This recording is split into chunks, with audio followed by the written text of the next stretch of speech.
Outlander explained, was Governor Tryon a real person?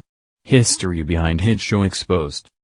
Outlander made its triumphant return recently as the New World became a dangerous place indeed, and Jamie Fraser was forced to fulfill his oath to the British Crown amid mounting pressure from Governor Tryon.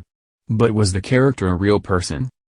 Season 5 of Outlander sees Governor Tryon, played by Tim Downey, taking a more important role after being on the periphery in the last series.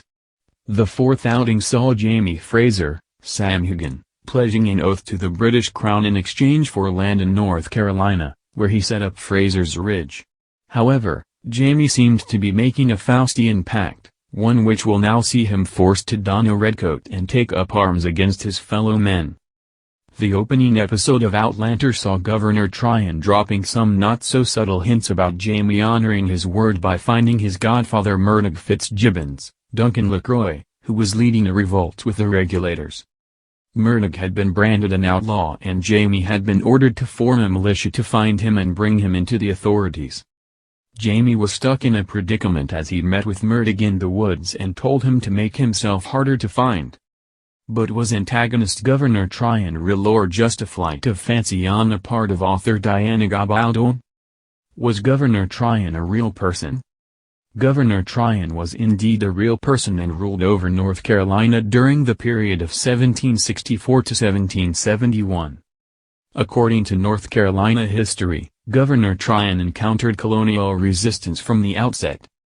There was much resentment towards him over taxation implemented by Parliament and British regulated, with the colonists wanting more independence over their affairs.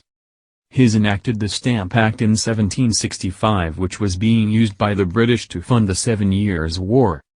These taxes put impositions on colonists in the New World and meant a stamp was needed for official legal documents such as marriage certificates and other things such as newspapers and everyday playing cards.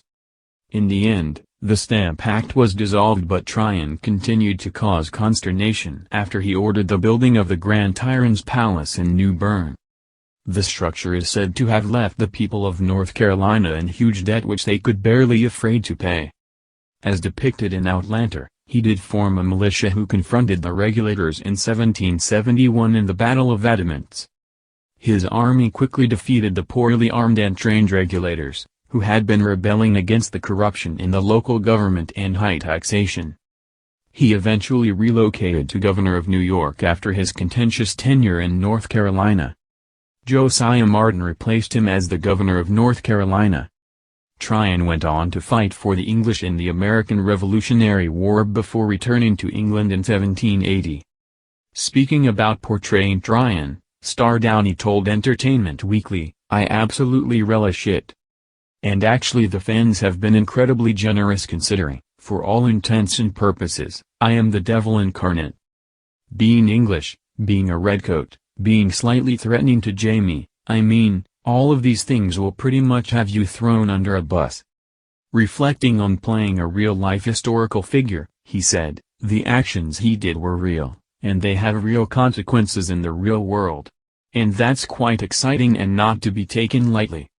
He's had enormous ramifications for the sculpting of a new country and what happened to England after that."